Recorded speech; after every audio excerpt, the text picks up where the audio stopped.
are pledging to give $100,000 to the building.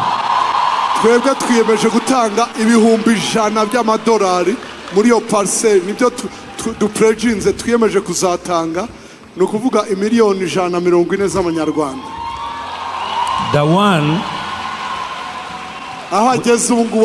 you'll give us the account, we shall send the balance, but this one muzatwohereza nimero ya konti aho tuzohereza asigaye. Iteka zakora umurimo wihuse, because there are some people here kuko hari abantu hanga who are taking this serious, babifashe mu buryo bukomeye,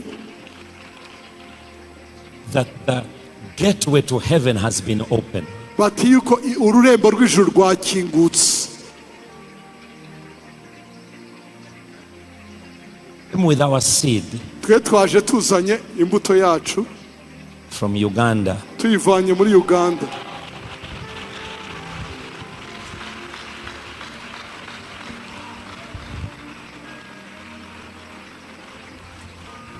and we want to present it to you. Turashaka kwigushyikiriza.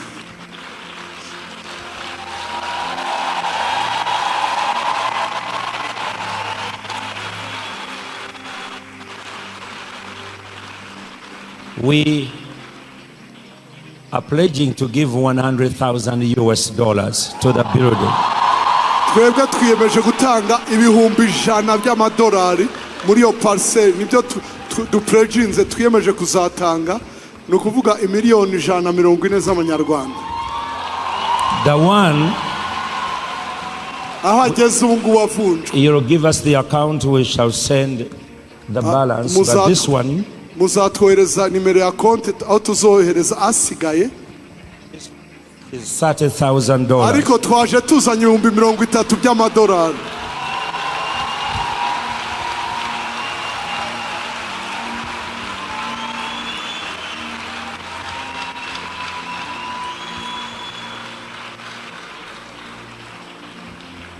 I prophesy ndaguhanuriye that money will come amafaranga azaza in millions, mu mamiliyoni, and within 1 year 6 months from now, mu mwaka umwe n'amezi 6 that house of the Lord will be iyo nzu standing. y'Uwiteka izaba yuzuye.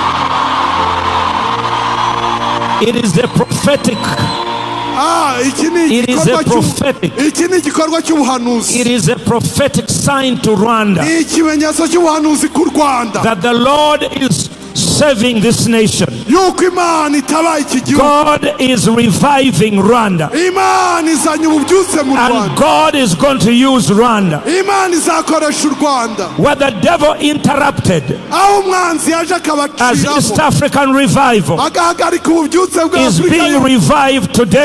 The Bible says Bibiliya iravuga ngo the Spirit of the Lord was hovering on the water, ngo umwuka w'Uwiteka agendagenda hejuru and y'amazi. then God said, hanyuma Imana iravuga let there be light, ngo nihabeho umucyo, and there was light. umucyo baho. We are here tonight. turi hano muri uyu mugoroba. Me, I'm here tonight Nge ndi hano muri iri joro because she said yes to the Holy kubera Spirit. yavuze ngo yego kwa mwuka wera. There are many things that are going to happen in your family hari ibintu byinshi bizaba mu muryango wawe because you have said yes to the kubera Holy Spirit. wavuze Everything came out of water amazi, because the water submitted to the Holy Spirit. kuko amazi yari yaciye bugufi munsi ya mwuka wera. When there was nothing, igihe nta kintu na kimwe cyari gihari, when there was darkness, igihe hari umwijima, when there was nothing, igihe nta kintu na kimwe the cyari Holy gihari, Spirit umwuka wera had nowhere to hold on nta handi yari afite ho guhagarara but on water. atari ku mazi. Now the water Amazi rero is producing fish, atangiye kuzana ifi, birds, inyoni, heaven, ijuru and earth. n'isi. Anything.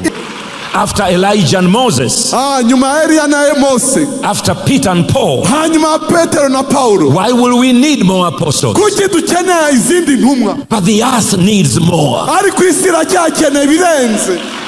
enough is not enough. That's why Jesus came and said, I am come that you may have life and have it more abundantly. So I'm here to declare,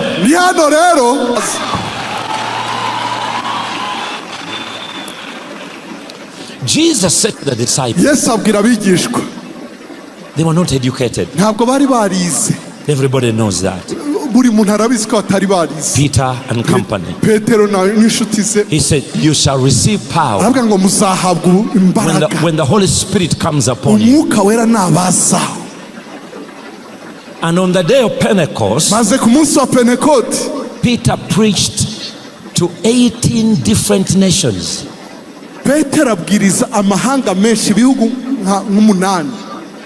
3,000 of them got saved. Why? The Holy Spirit. Just lift up your hands to the Lord.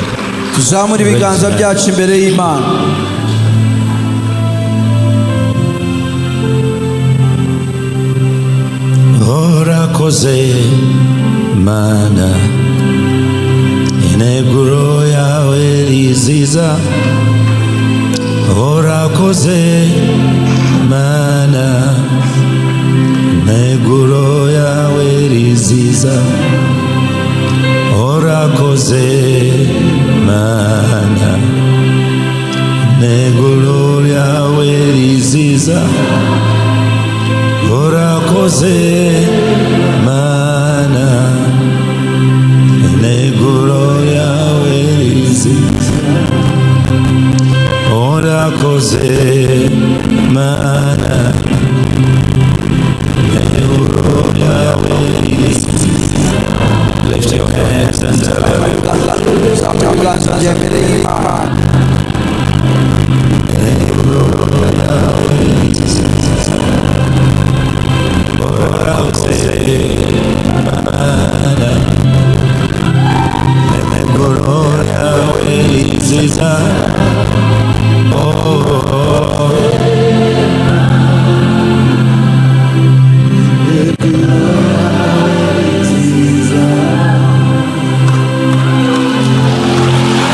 We give you praise, Jesus.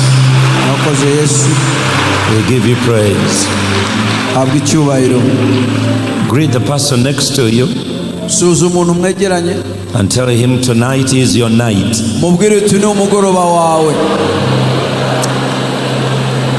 Yeah, tonight is your night. Tonight is your miracle night.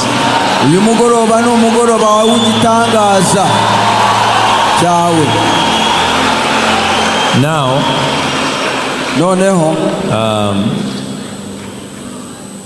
I don't know where he's seated. I'm going to ask him to come. I'm going to use 2 interpreters tonight.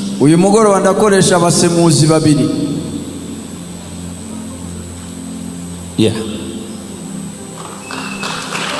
We're going to use 2 interpreters tonight.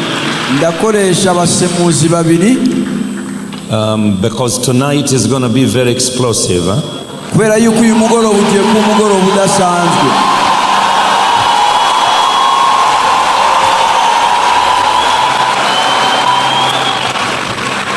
Let me start with him. Then I'll come to you.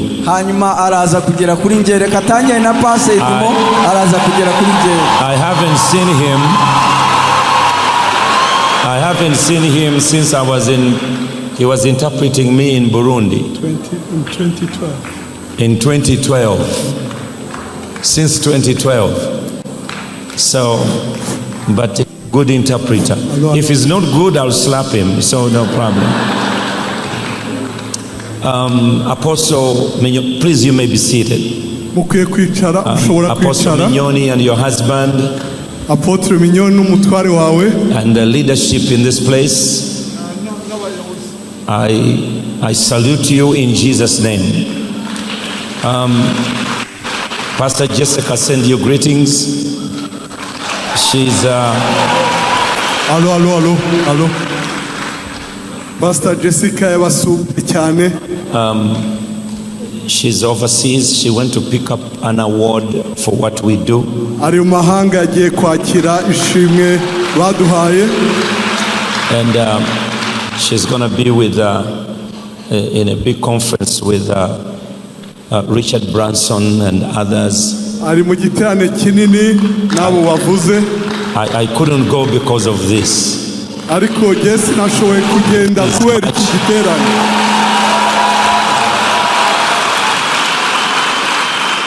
I'm fine. Don't worry about my voice. I can shout. Muhumure ijwi ryanjye rimeze neza sinkeneye kushobora kurangurura ijwi. I'm doing it on purpose. I don't want to shout. Ndabikora ku mpamvu ntimuzamure ijwi ryanjye ahubwo muzamure irya pastor ya muzamure ryanjye. I don't want to shout. I want to talk to people. Ndashaka kuganiriza abantu. I want to talk to you, not to shout at you. Ndashaka kubaganiza ntabwo nshaka kubasakuriza. So we have limited time. We have limited time. Dufite umwanya mutoya. Yeah, come here. We can share. We have limited time. Dufite umwanya mutoya. And but we are going to do a lot.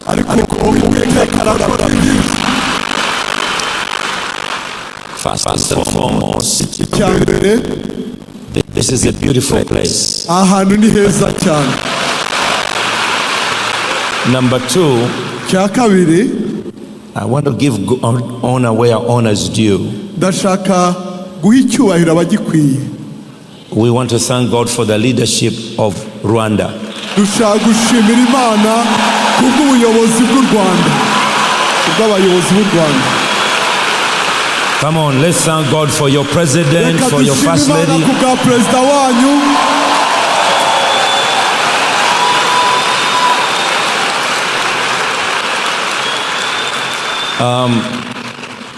People of Rwanda, you are most blessed.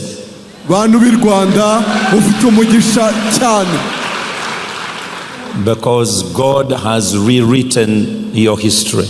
Kuko Imana yongeye kwandika amateka yanyu bundi bushya.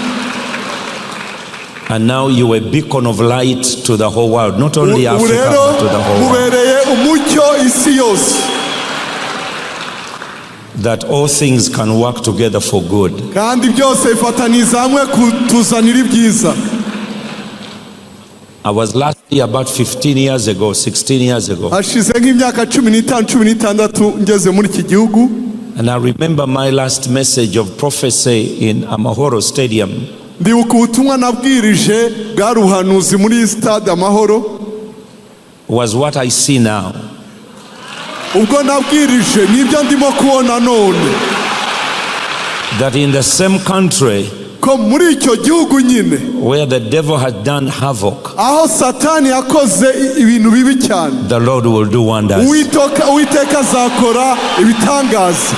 Because this is a day of thanksgiving. Ko none ari umunsi w'amashimwe. Let's stand up on our feet. Reka mbase muhaguruke mwese. And let's sing our national anthem. Reka turirimbe indirimbo y'igihugu. And I know someone here knows how to sing the song. Wadufashije kare umuririmbyi muri kwaya azengera dufashe. And let's sing it stronger. We had a gentleman singing in the morning. Tuyiririmbe mu mbaraga kabisa. When people love their nation, igihe bandikaga izo ndirimbo, they are patriotic. Bazandikaga kubera urukundo bafitiye igihugu cyabo. Patriotism is love for God and country. Patriotism ni ugukunda igihugu no gukunda Imana. When you love God, you have to love your country. Kandi nimba ukunda Imana ugomba no gukunda igihugu cyawe.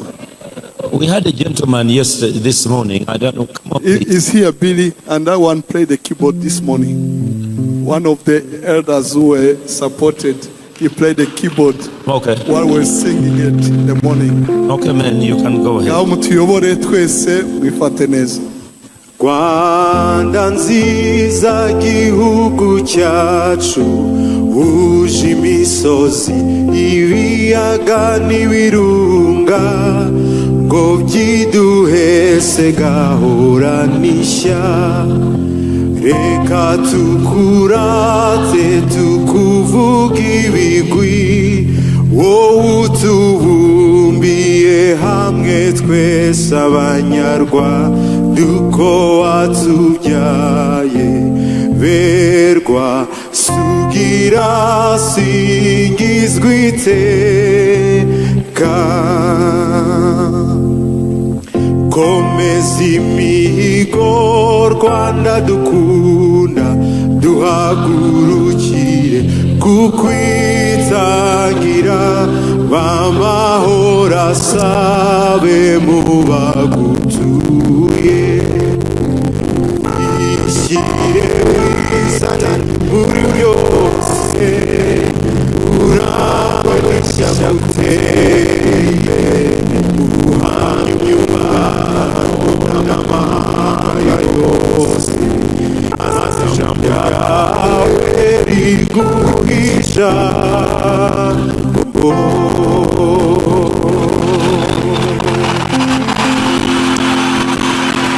Praise the Lord. You may be seated. You may be seated.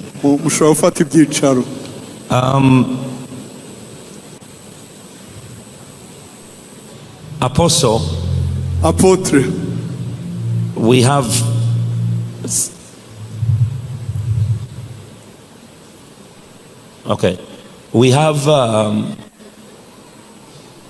I feel in my spirit there are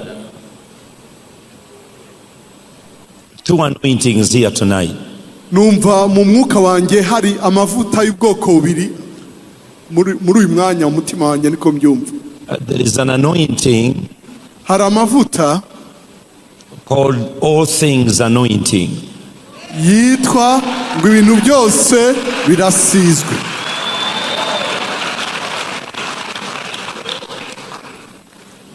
And then there is a specific anointing tonight. Harandi mavuta rero yiharije kandi muri iri joro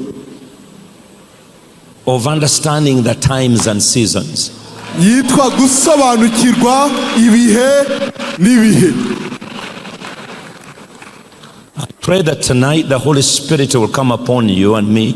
Ndasenga ngo Mwuka Wera kumanukire wowe nanjye. And we will communicate with few words, and then the revelation will be greater. I give you praise, Jesus. And I give you glory. In Jesus' name. Amen. Amen. You all have read the Bible, and you have understood the beginning of the creation of this world, was not as easy to God as it is maybe difficult to us. I was telling the people this morning, in Genesis chapter 1, it gives you a very, very scanty understanding. It doesn't give you in depth. It simply says, in the beginning God created the heaven and earth. In the beginning God created the heaven and earth. To a simple mind, that is very, very simple statement. But when you go down, you begin to realize that the God who makes a heaven found difficulty dealing with the earth.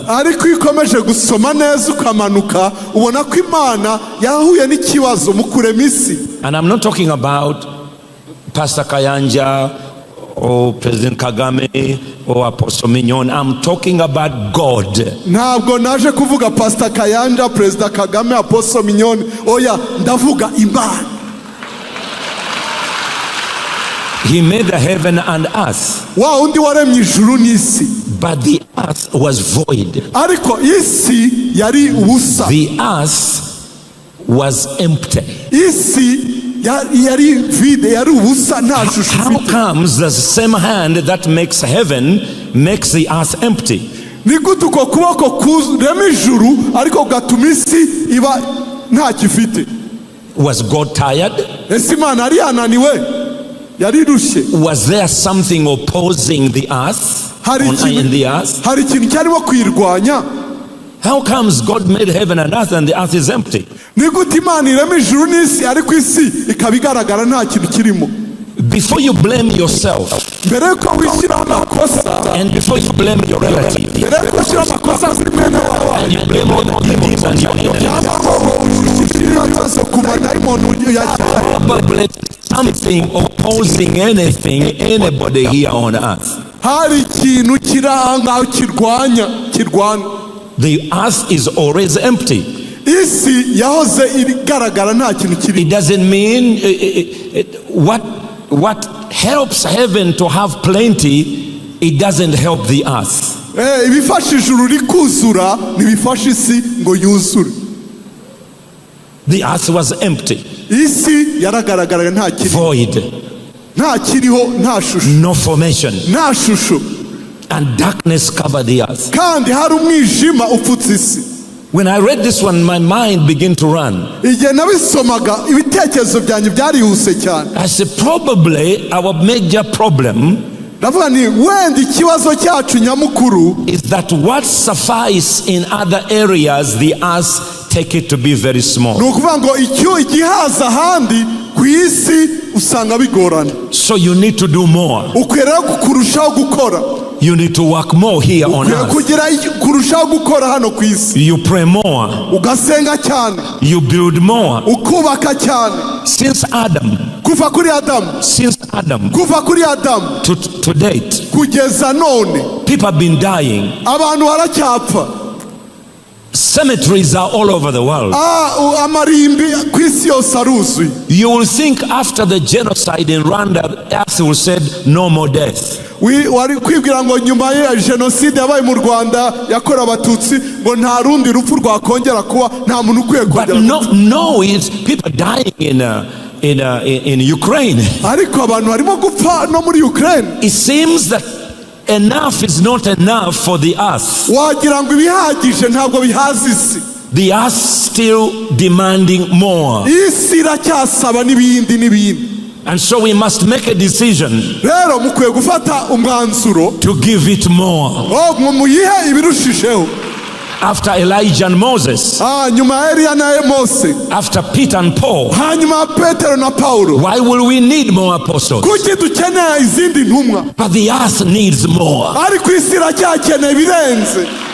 Enough is not enough. Ibihagije ntabwo bihagije. That's why Jesus came and said, niyo mpamvu Yesu yaje aravuga, I am come that you may have life naraje ngo mugire ubugingo and have it more abundantly.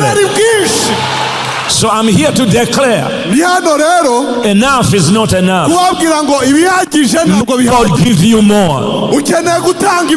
May God give you more. May He give you more grace. May He give you more power. May He give you more mercy. May He give you more revelation. Raise your hand and say, I want more. Say it again. Say it again. Is there anybody here want more? Do you want more love? Do you want more life? Do you want more anointing? Then lift up your hand and say, more, more, more, more. Somebody, you came empty, you are about to leave with more. Someone, you came with little, you are about to leave with more. Slap the person next to you and said, I want more. Hallelujah. Amen. I said hallelujah. Women of all people understand this. One child is not enough for them. My wife had our first son. umugore wanjye yabyaye umuhungu wacu wa mbere. She nearly died. Yaragiye gupfa. So I said, this is enough. Ndamubwira ndi birahagije. She was in labor for 4 days. Yamaze iminsi 4 ku gise. As soon as the boy was 1.5 years, wa muhungu amaze kwije umwaka n'igice. she said, Lord, give me another one. I said, what's wrong with you? Aravuga ati Mana nyongera. Ndavuga ni ufashwe n'ibiki wowe? You nearly died. Wari ugiye gupfa. She wanted more. None arashaka ngo yongerwe. God gave her twins. Imana iti mu impanga. She wanted more. Arongera ashaka barenze. Is there anybody here who wants more? Arushaka ibirenze ahanga.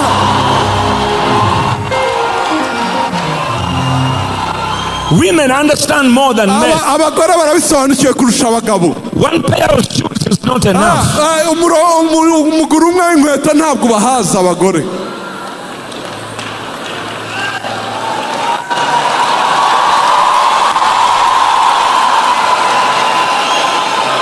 One dress is not enough. Ikanzu imwe ntibahaza. So I gave up. I gave up on dresses. narahebye ku makanzu. So I told her daughter, narabwiye bakobwa be, Christiana, I say, you design for your mom. nabwiye ndi Christiana witeho mama wari ujye umushakira. I'm not going to tamper with the dress. I'm tired. Ndarusha iby'amakanzu ya mama wawe. Birthday dress, Christmas dress, Easter dress, ikanzu y'isabukuru, ikanzu ya Christmas, funeral dress, wedding dress. Ikanzu y'ubukwe, inkweto z'ubukwe. Somebody said, I want more. Vuga uti ndashaka ibirenzeho.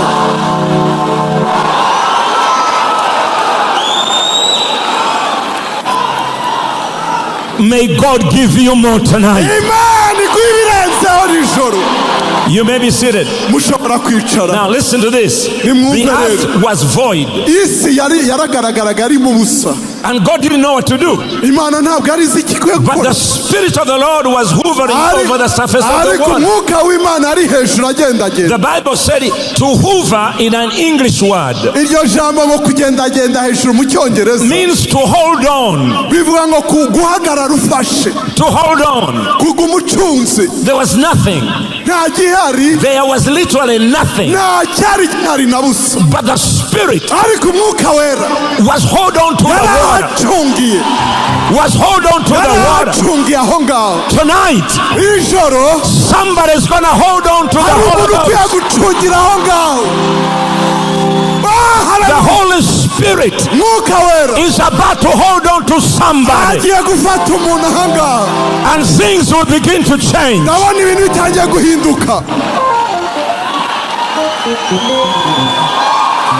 The Bible said the Spirit of the Lord was hovering on the water. And then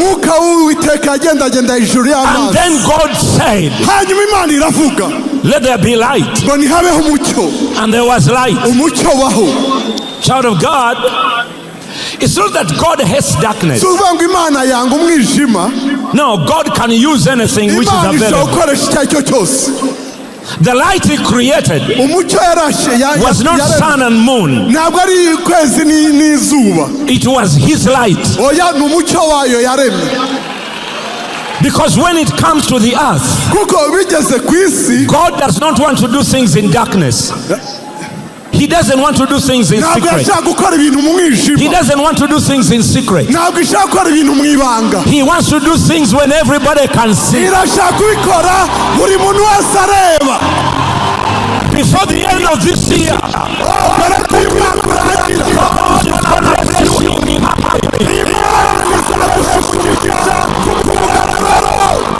the Lord is about to bless you. When your enemies are watching, when your friends are watching, somebody say more.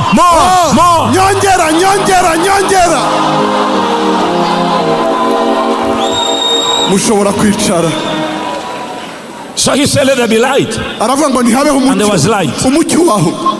Verse 4 is amazing. umurongo wa kane muri icyo gice cya mbere cy'itangiriro uratangaje. Verse 4, 5, 6 is umurongo amazing. wa gatanu wa gatandatu. Because it said, and God said, let there be firmament.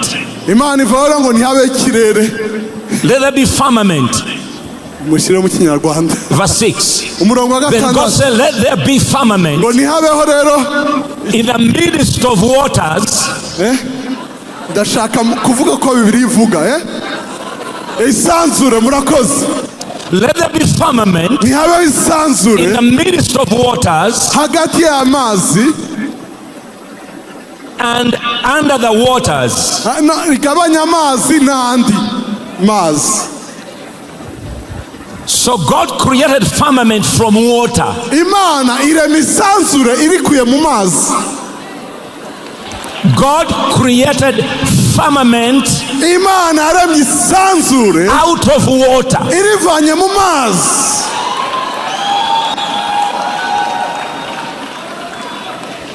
And the following verse 8 says, umurongo w'umunani uravuga ngo, verse 8, umurongo w'umunani uravuga ngo, and God called the firmament heaven. Imana yita iryo sanzure ijuru. So God created heaven out of water. Imana yaremye ijuru irivanye mu mazi. No, you didn't get it. Mukeneye kubisobanukirwa. All that was for God was water. Whatever was of God had to use was water. Ibyo Imana yari ifite gukoresha ni amazi gusa. There was nothing on earth. Nta kindi yari ifite kuri iyi si. What was available was water. Icyari gihari ni amazi gusa. When water received the Holy Spirit, Igihe amazi yakira umwuka wera, God saw heaven out of water. Imana itibona ijuru muri ayo mazi. When you receive the Holy Spirit, Iyo wakira umwuka wera, there is a heaven coming out of you. ijuru rihinduka muri wowe. Someone here is about to produce a heaven. Hari umuntu ahangaha ugiye kuzana ijuru.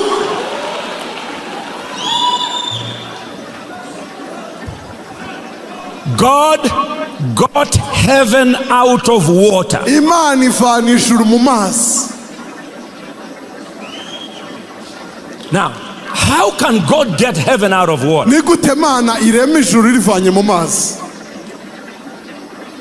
The formula is easy. Uwo mubare uroroshye cyane. Anything that comes to God become God. Ikije ku Mana cyose gihinduka Imana. Woo! John chapter 1 verse 1 says, Yohana igice cya mbere umurongo wa mbere haravuga ngo, in the beginning was the Word, ngo mu itangiriro hari ijambo. and the Word was with God, Ijambo ryari kumwe n'Imana. and the Word became God. Kandi ijambo rihinduka Imana. Rihinduka umuntu.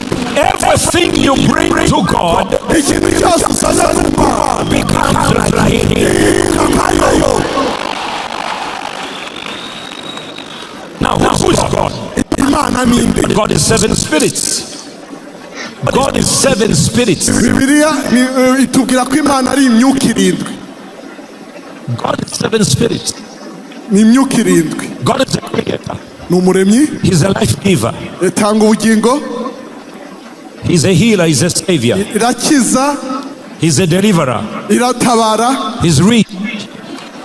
He's rich. Iratunze. Irakiza. He owns heaven and earth. Ifite ijuru n'isi mu maboko yayo. His love. Ni urukundo. He's powerful. Ni imbaraga. His blessing. Ni umugisha. He took the dust Afata itaka from the earth. arikura mu isi, He molded something, arikoramo ikintu, breathed into it, agihumekeramo, and he became man. gihinduka umuntu. And he said, you are my image. Iravuga ngo uri ishusho yanjye. You are in my likeness. Urasa nanjye. And as long as man was with God, Igihe cyose umuntu yari kumwe n'Imana, whatever God made, icyo Imana yakoraga, man knew the name. n'umuntu yahitaga akita izina. That's why Niyo mpamvu the Word was with God. And the word became God. Stay with me. Moses came to Mountain Sinai. And he was talking to God. When the conversation was over, God did not say, I'm sending you as my servant. No. God said, I'm sending you as God.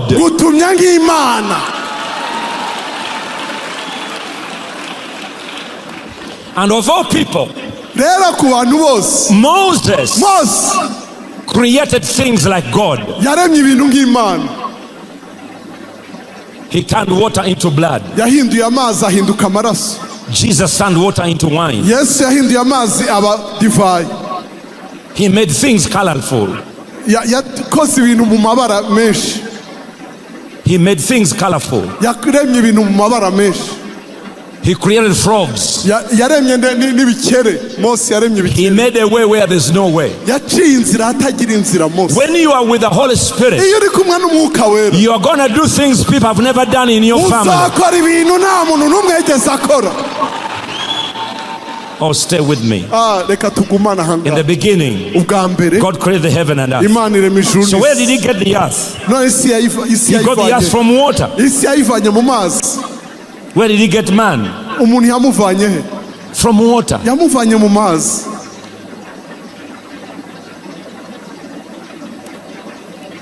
That's why your body is 75% water.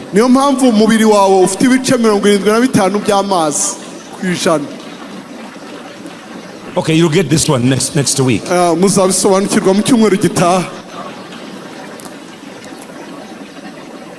You are conceived in water. You grow in the womb in water.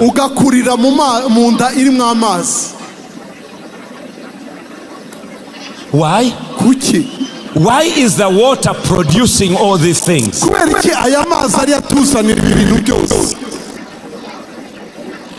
In Genesis it said, there's a verse I was reading, coming in the car, it says, and God said, let the waters produce fish.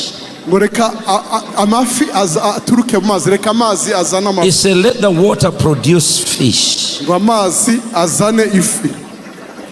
Verse 20, Genesis 1:20. Then God said, let the waters abound with an abundance of living things.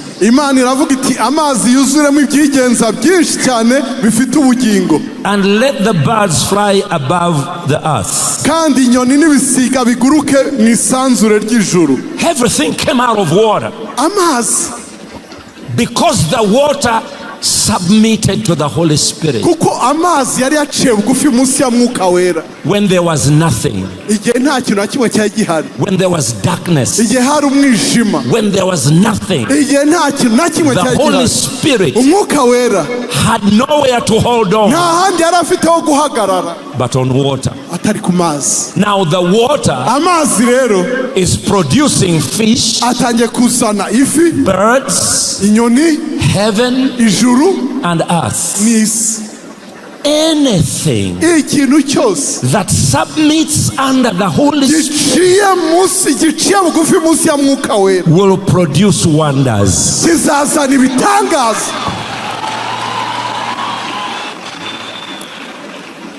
Jesus said to the disciples, they were not educated. Everybody knows that. Peter and company. He said, you shall receive power when the Holy Spirit comes upon you. And on the day of Pentecost, Peter preached to 18 different nations.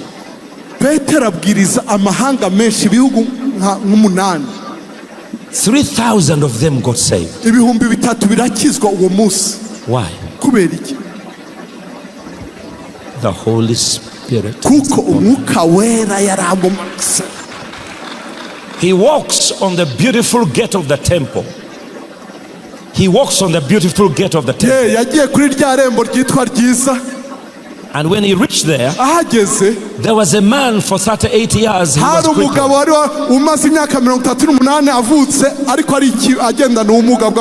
And Peter did not pray a prayer for the lame.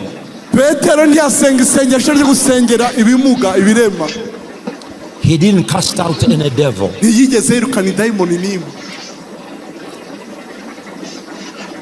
He said, look at me. Silver and gold I don't have. But what I have, I give you. In the name of Jesus, get up and walk. And the man got up. And the man walked. Only God can do that.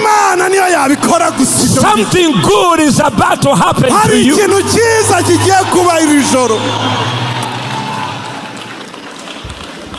Every time you submit to the Holy Spirit, you do things that none of your family members have ever done.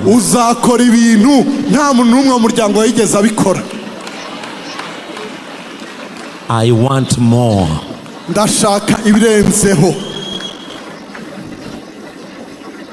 Jesus was born of God. Born of the Spirit. Born of God, born of the Spirit.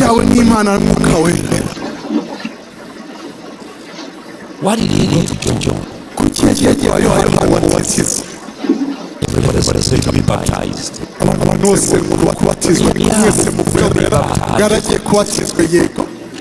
While he was baptized, he prayed. And the Bible said, the Holy Spirit came upon him in a form of a dove. Do you know why? Not because the Holy Spirit is a dove, but everybody God wanted them to see something flying from heaven, coming to sit on a shoulder of someone.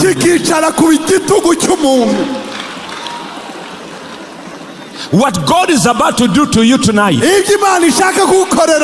everybody will see.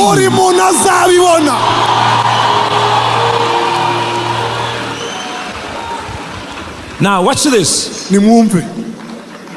The Spirit caught him and took him to the desert. Jesus did not walk. Why did it come to him in waters?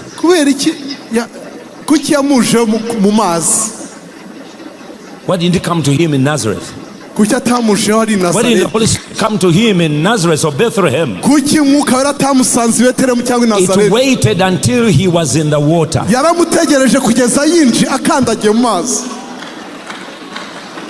Because the water sowed a seed.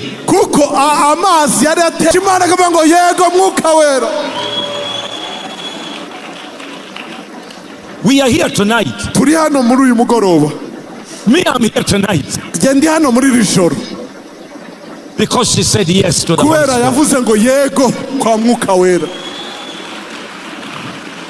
There are many things that are going to happen in your family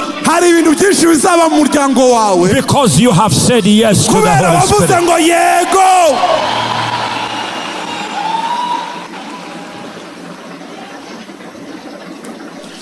Every time you said yes to the Holy Spirit,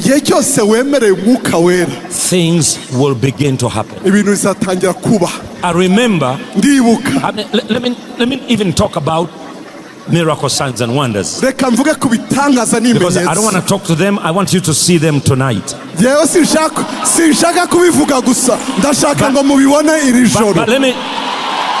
But let me talk about show you things you can't see here. We are a church. I'm not an agriculturist. I'm not an agronomist or agriculturist. During COVID, before COVID, The Lord, in 77 days of glory, the Lord says to me, start a farm, grow food. Something is coming. I didn't know what it was. So we started growing the farm. We started developing it. We grow. We raise cattle, we raise sheep, we raise cows. We grow maize. We didn't have storage. So I ended up building a makeshift storage for maize.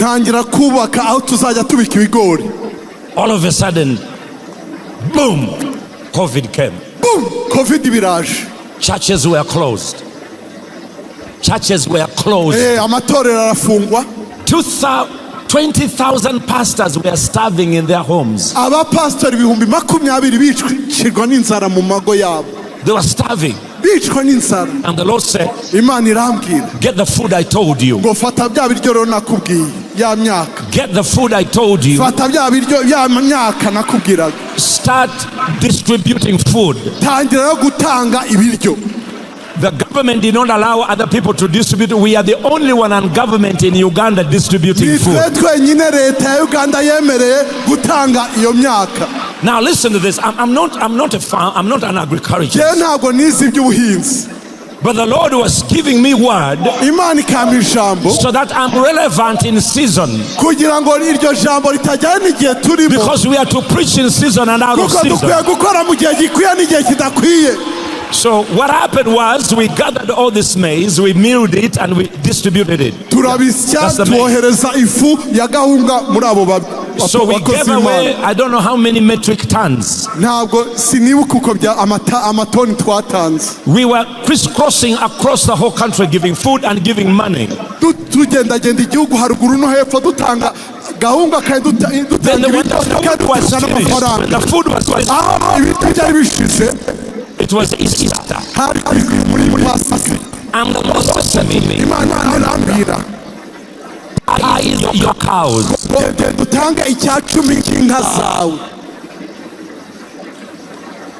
Now, we herdsmen, it's very difficult for us to kill a cow.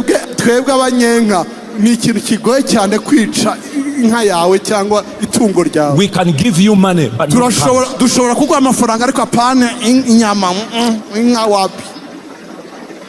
I can give you money, not cows. And he said, I wanted 10%. So we calculated the tithe. It ended up in 90 bulls.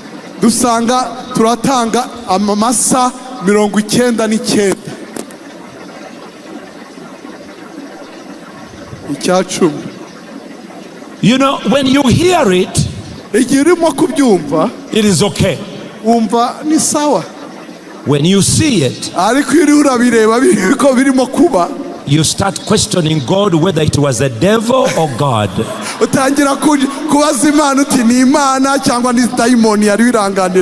Are you God or devil? So they brought the 90 bulls. They slaughtered them. I said, whenever they were slaughtering one, it was slaughtering my heart. But to make the whole story short, the